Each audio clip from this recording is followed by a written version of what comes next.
Welcome to the Strat-o-matic strategy session. I'm Matt Beagle, and we're going to start with an overview of the 2010 card set and draft pool. 2010 was the year of the pitcher, and that tells you there's lots of decent, usable pitching options out there. In other years, you were always tempted to overpay, or maybe had to overpay, to get that excellent pitching staff 1 through 5. Well, this year there's lots of usable options, so don't go crazy and overpay just to fill out your staff. Also, there's lots of good relievers in the draft, so you can build your pitching staff that way, and it's a lot cheaper.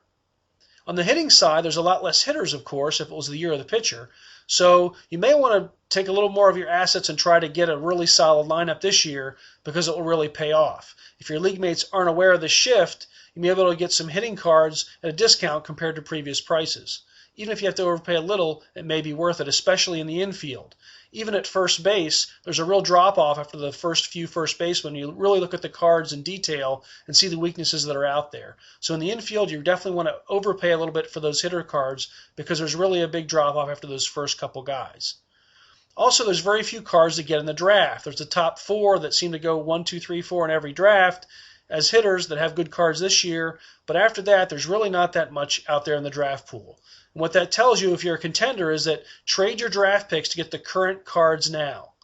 Before your draft starts, if you can, if you haven't drafted yet, trade those picks to get a good card right now. And during the draft, when someone gets excited about a prospect, trade those picks for current cards. Whenever you're a contender anyway, your best bet is to try to get as many good cards as you can this year because odds are, in general, they're going to have the best card next year.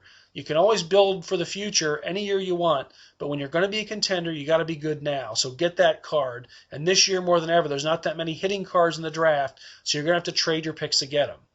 Also, if you have 2nd, 3rd, 4th, 5th round picks, try to trade up in the draft this year if you can to try to get what few hitting cards are out there because you just don't have that many options if you miss out.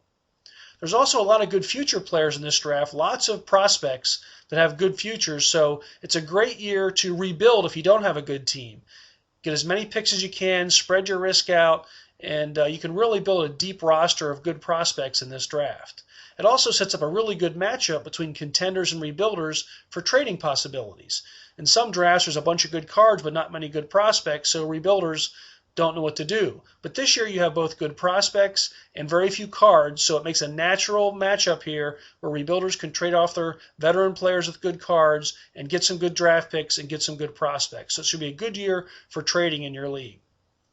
Some other draft observations. There's plenty of good left-handed starters and young first basemen, so they're going to slide in your draft. And of course, as always, there's lots of good relievers. It's a lot cheaper to build a good contending team with relief cards. There's lots of them out there you can get in the 2nd, 3rd, 4th, 5th round. Not many lefty relievers, but lots of righty relievers. So make sure you take advantage of this and succeed in your league this year. For Strat-o-matic, I'm Matt Beagle.